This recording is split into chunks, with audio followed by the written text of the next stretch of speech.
Hi, I'm Micah Halpern. Thank you for joining me today as I do some thinking out loud. Our first segment is called Background Briefing. The first thing I've been thinking about is Iran and the Iranian nuke deal. Iran does not want to make a nuke deal. Iran never wanted the deal. Iran does not even want to resume talking about a nuke deal. And that is why, when it all comes down to the nuke deal, now under discussion, Iran is dragging their proverbial feet. This is not news, certainly not news, given that for a period of time, the specific purpose of the nuke talks was to enable Iran to drag their feet. Turns out only parties interested in the nuke deal with Iran are those who live in the West. The West, particularly the United States and France and Germany, wanted nuke talks from the outset. That's why there were talks. The United States wanted, and now, once again, wants a nuclear deal with Iran. After all these years, all these stop-start talks and negotiations, what should be clear, but apparently it is not so clear to those people, that the deal or no deal, Iran will do whatever Iranian leadership wants to do. With the deal, Iran sneaks around and carries out their dastardly, actually deadly nuclear shenanigans, as much as they would do without a deal. I've said it before and I will say it again. Whether it turns out that the open or via cloak and dagger activities, whether under the ruse of an agreement or in blatant disregard of an agreement, Iran will do whatever Iranian leadership wants to do. The JCPOA, aka the Joint Comprehensive Plan of Action, was agreed upon in the spring of 2015. U.S. President Donald Trump scrapped it in 2018. U.S. President Joe Biden and the Europeans are trying now to revive it in 2022. And throughout the years, Iran has been laughing at the West. The biggest problem with the deal, all in all the negotiations it sired, is that the deal follows the Iranian plan. Not the plan of the concerted groups of nations that want the deal, but Iran. And the West has played right into Iran's hands. Iran develops their nukes while negotiations continue, or don't. It's all the same. While there are certain Israeli thinkers, analysts, and former intel leaders who assert that the JCPOA was better than no deal at all, I think recent history has taught us otherwise. Over time, Israel's voice has become more united, so much so that almost every Israeli leader who met with U.S. President Biden face-to-face during his visit to Israel told him in no uncertain terms that negotiations with Iran without, quote, a meaningful threat of military action, unquote, is useless against Iran. It was an Israeli mantra, but Israel's advice fell on deaf ears. There is, however, some hope, a glimmer of hope, slowly, hesitantly. There have been several Western leaders who have come to recognize Iran's game and spoken about it openly. They realize that Iran is taking advantage of the West's desire to negotiate. Britain's head spy, Richard Moore, heads up the British Security Intelligence Services, SIS, also known as MI6. Moore is still equivocating a little bit, even though he does not think that Iran wants a deal. Speaking at the Aspen Security Forum, Moore explained that he thinks the deal is the best way forward, but, he said, I'm not convinced we're going to get there. I don't think the supreme leader of Iran wants to cut a deal. Still more cautioned, and this is another quote, the Iranians won't want to end the talks either, so they could run on for a bit. I think the deal is absolutely on the table, and the European powers and the U.S. administration here are very clear on that, and I don't think that the Chinese and Russians are on this issue would block it, but I don't think the Iranians want it. Also in attendance at the forum was Israeli Defense Minister Benny Gantz. Addressing that very same issue later that day in his presentation, Gantz made it very clear that Israel had the military capability to prevent Iran from obtaining a nuclear weapon. But a military strike, he insisted, was a last resort. Gantz clearly told the group that Israel considers any future Iranian nuclear weapons capability as a threat to Israel's very existence. Gantz left nothing open to question when he said, quote, should we be able to conduct military operation to prevent it if needed? The answer is yes. Are we building the ability? Yes. Should we use it as a last resort? Yes. And I hope that we will get United States support, unquote. Iran is not only listening, Iran is responding. Tehran has announced that they are capable of making a nuclear bomb. According to Kamal Karazi, a senior advisor to Iran's Supreme Leader Ali Khamenei, who spoke to Al Jazeera's Arabic station, he said, I'm quoting again, "In a few days we were able to enrich uranium up to 60%, and we can easily produce 90% enriched uranium. Iran has the technical means to produce a nuclear bomb, but there has been no decision by Iran to build one," unquote. It comes down to 1, 2, 3. Number 1, Iran is moving ahead with their nuke program. Number 2, the West, especially the United States, is deluded to think otherwise. And number 3, Israel will need to act on her own, and she can.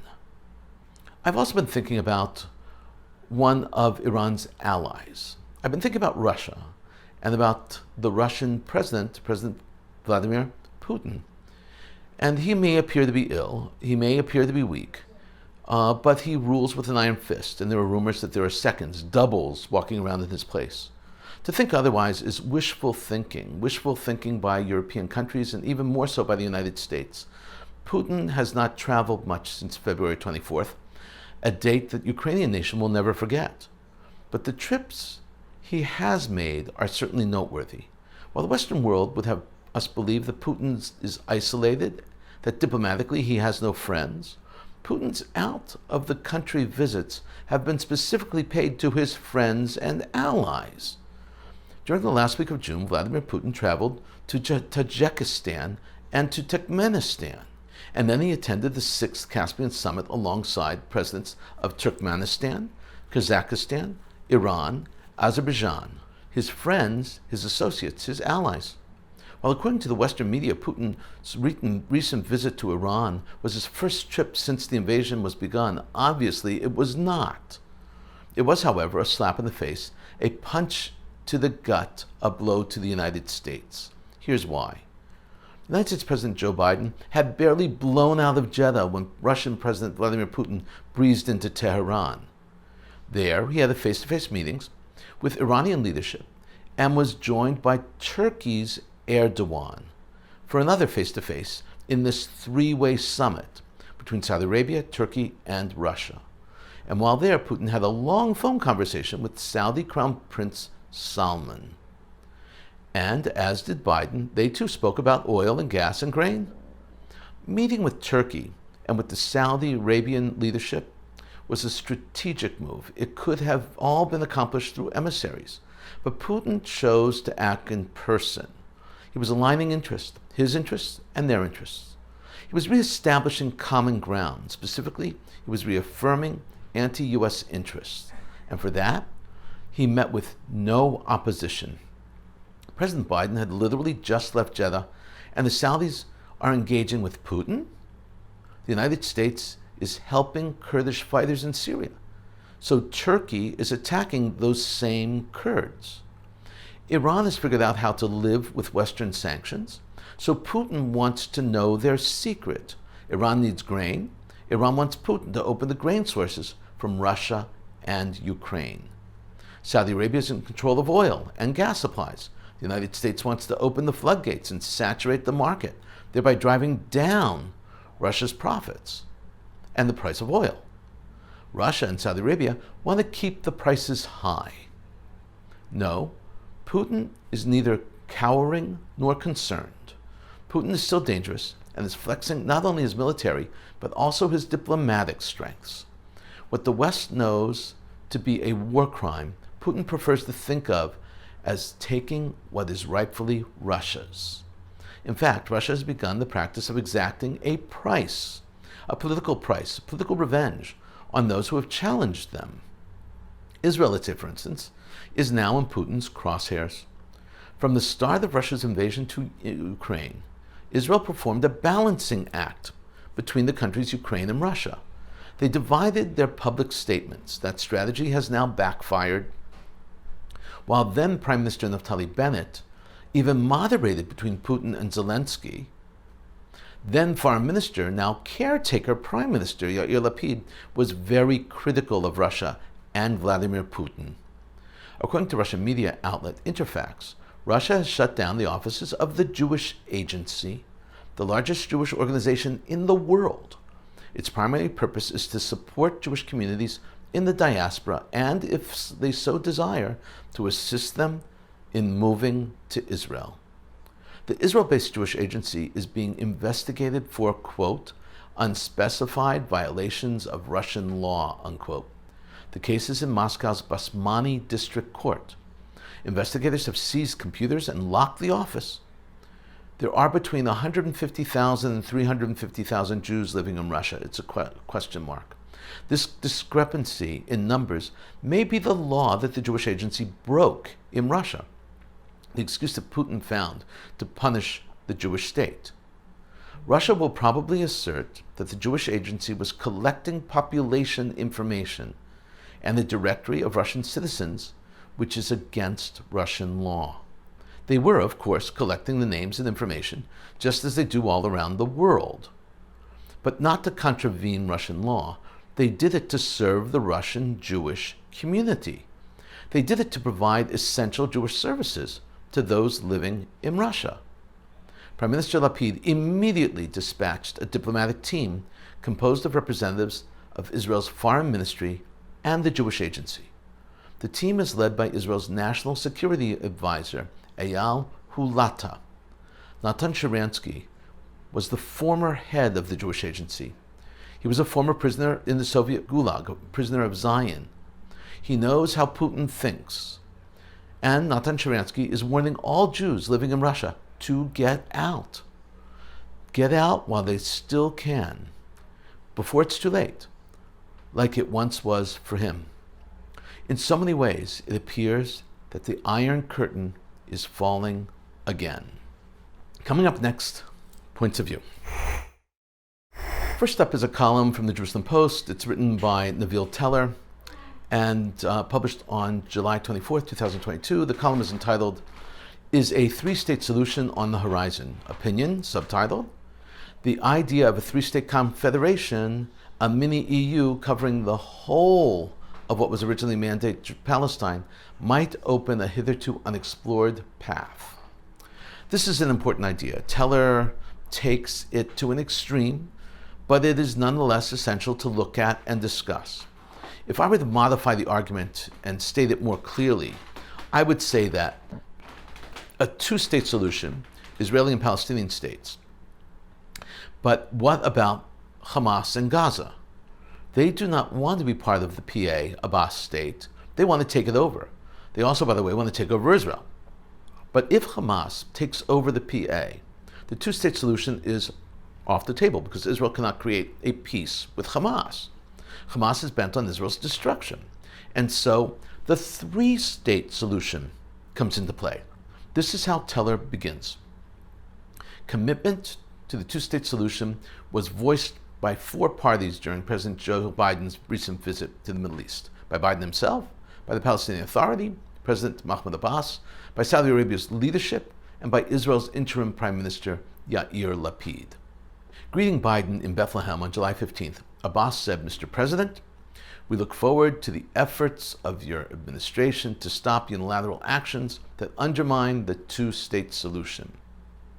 In response, Biden declared, the Palestinian people deserve a state of their own that's independent, sovereign, viable, and contiguous. Two states for two peoples, living side by side in peace and security. In a press conference just prior to Biden's departure for Saudi Arabia, Lapid said, about the two-state solution, I haven't changed my position. A two-state solution is a guarantee for a stronger democratic state of Israel with a Jewish majority.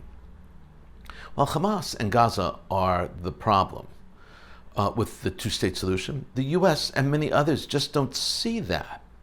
So they latch onto the phrase, the two-state solution. Teller continues and explains why the idea has not worked. For this reason, it is not hard to discern. Quite simply, a two-state solution is not what the Palestinian cause is all about. Much, perhaps the major part, of the Palestinian opinion shares the view that Israel is illegally occupying Palestinian land that it has conquered and colonized, and that the area from river to the sea, from the Jordan to the Mediterranean, is Palestinian. The state of Israel should be ejected from it. Teller continues and suggests a confederation like the EU in the whole area. He writes, "This, I think, is not realistic, but at least it is a proposal. In the confederation, states retain their sovereignty but agree to collaborate on certain security, defense, economic, and administrative matters, appointing a joint central authority to coordinate the arrangement. The idea of a three-state confederation, a mini-EU, covering the whole of what was originally Mandate Palestine, might open a hitherto unexplored path, leading away from the upending Israel-Palestinian discord." I say it's interesting, but I do think it's totally unrealistic. Next up is a column by Gidon Ben-Zvi. It was printed in the Allgemeiner on July 24th, 2022. Originally, the column actually appeared in Honest Reporting. It's entitled, "Weaponizing Food: How Condé Nast Transformed an Israeli City into a Palestinian Town." This is a spectacular piece. I wish that we could read it in its entirety, but here are some of the highlights. You should go and read it on your own. The foundation of this piece is simple. The bias against Israel is everywhere, even in travel magazines.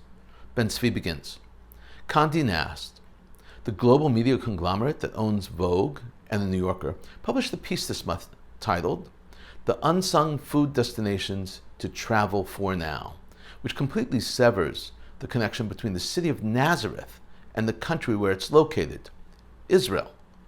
Meanwhile, the Condé Nast travel feature deems the inhabitants of this biblical town associated in the New Testament as the home of the boyhood Jesus as Palestinian.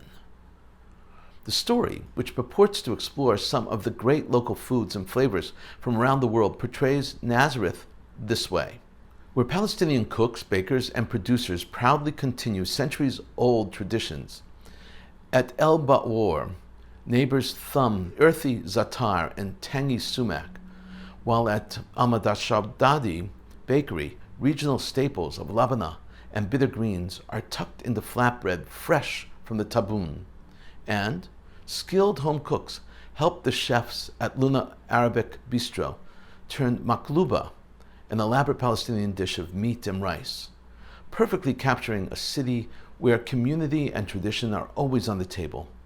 Condé Nast has thus lumped Israel's largest minority in with the Arab Palestinian brethren in the West Bank and the Hamas-controlled Gaza Strip. But a quick check of any map shows that the city is located in the Galilee, north of the West Bank, and well inside the so-called Green Line. The problem with that assumption is that Condé Nast subsidiaries have in recent months made a concerted effort to undermine Israel's legitimacy. More recently, the New Yorker magazine's online crossword puzzle on February 2nd included a clue that referred to the Negev as a desert that covers more than half of Palestine.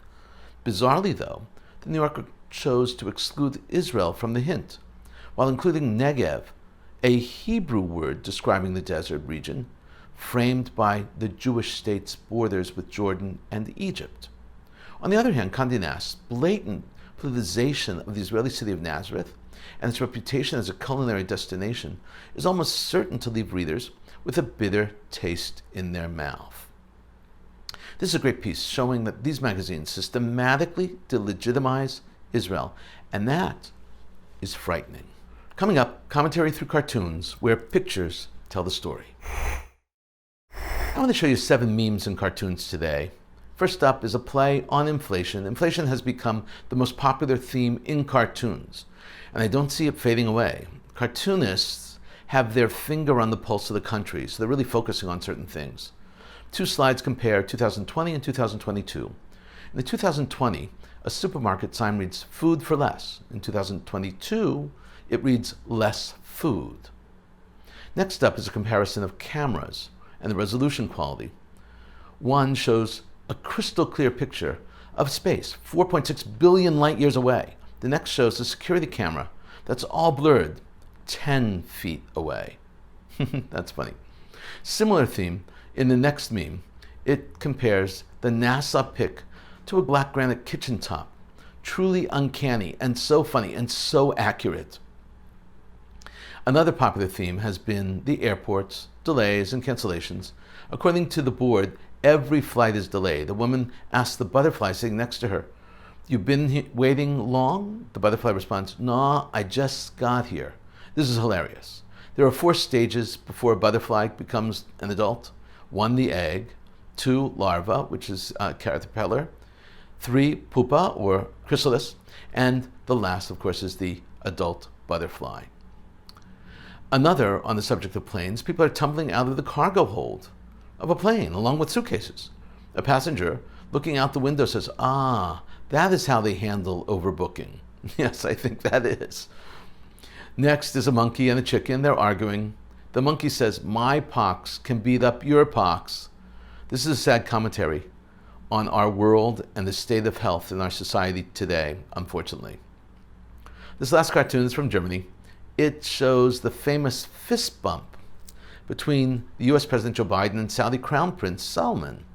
According to the cartoon, in Biden's mind, he would prefer to have punched the prince in the nose rather than fist bumps. In a moment, more of my own perspective and a few predictions. Russia supplies oil and gas to the European Union, the EU, and the EU is afraid that Russia will cut off the supply. Russia has said that despite the sanctions, the supply will not be shut off. That's because Russia needs the money. And as far as Russia is concerned, the more expensive the oil and gas, the better it is for Russia. The status quo is too uncertain, and the EU needs to find alternative oil. If they can accomplish that maneuver, it will make them more secure, and it will hurt Russia. Of all countries, Nigeria has popped up as an alternative. Matthew Baldwin, Deputy Director General of European Union's Commission of Energy Development, is the person who first made this possibility public.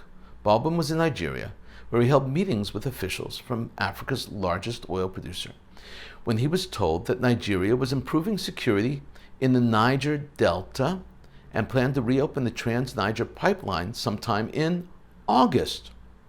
If that happens, it will yield more gas exports to Europe and solve the problem of their reliance on Russia. This is very good news for everyone except Russia. Israeli journalist Gil Tamari posted that he had crossed into Islam's holy city, Mecca. On his post, it was possible to watch Tamari as he drove into Mecca proper, and crossed under the huge hands holding the Quran at the entrance to the city. Mecca, located in Saudi Arabia, is a city for believers only. It is forbidden for non-believers to enter. It was just a matter of time before an Israeli, even a respected journalist like Gil Tamari, would try to pull off a stunt like this. And police in Mecca say they have arrested a Saudi man who helped Tamari sneak into Islam's holiest city, defying a rule that only Muslims can enter the area. While Muslims of any nationality and background can enter Mecca, non-Muslims are not permitted. A very specific code of conduct and behavior is required for all people within Mecca's boundaries. That code includes certain forms of modesty, ritual cleansing, and prayers. The public backlash over the Israelis' visit was immediate. It was all over social media. It was hostile, with Muslims and Saudis particularly expressing their anger over Tamari's deception and apparent disregard for the sanctity of the site and the city. Tamari was wrong. He acted arrogantly and selfishly. He could have driven up to the edge of the city and not broken through the invisible but very spiritual boundary to the city of Islam's holiest site, the Kaaba. The opening of diplomatic relations between Israel and the Arab world is many-faceted. Exchanges of security, military, material, and intelligence is a key benefit of these new relationships. Technology is another.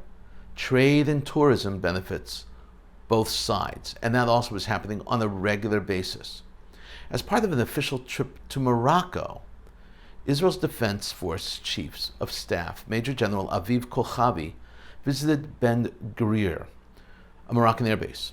There, Kochavi met with the commander, Colonel Major Hassan Muhar. The military leaders spoke about cooperation between their countries' air forces. During his visit, Kochavi also met with members of the Moroccan Jewish community. Addressing the crowd in the synagogue, he said, "Morocco is an ally to Israel and is an example to deep connections between peoples based on a common heritage." This bodes well for Israel and for Morocco. It is a very good sign for the future of Israel's relationship with the Arab world. The buck stops where? U.S. President Harry S. Truman had a sign prominently displayed on his desk that read, "The buck stops here." In other words, ultimate responsibility rests with the leader, and great leaders take responsibility. But it seems that not all leaders subscribe to that sentiment. Former Israeli Prime Minister Benjamin Netanyahu testified that he bears no responsibility for the safety gaps that led to the deadly stampede that killed 45 people last year on the Jewish holiday and festival called Lag BaOmer. The incident, which was the worst civilian disaster in the country's history, took place on Mount Meron, Har Meron, in the northern part of Israel in April of 2021. Around 100,000 worshippers attended the celebration despite coronavirus regulations limiting outdoor assemblies to 500, and in spite of long-standing warnings about the safety of the site.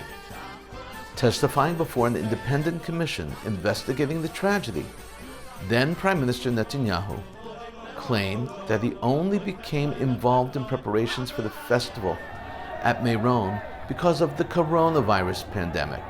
As for the safety gaps or measures, he said, "I don't deal with safety. The Prime Minister doesn't deal with that." This is simply a sham. Netanyahu also said that he did not step in to investigate how it happened and why it happened. He should have. And who was derelict? He should have looked into that. The death of 45 people on his watch, countless others were injured and still suffering.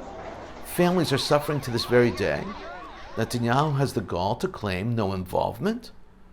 This tragedy, this catastrophe, will be a blight on his long career as an Israeli leader. We've been thinking out loud about a lot today. Now that you know what I've been thinking, let me know what you're thinking. Email me at micah@jbstv.org. Tweet me at Micah Halpern.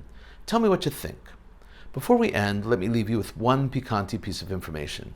Did you know that Mecca was not the original direction of prayer in Islam? We've spoken a little bit about Mecca before. Originally, the Prophet Muhammad ordered that the direction of prayer be towards Jerusalem.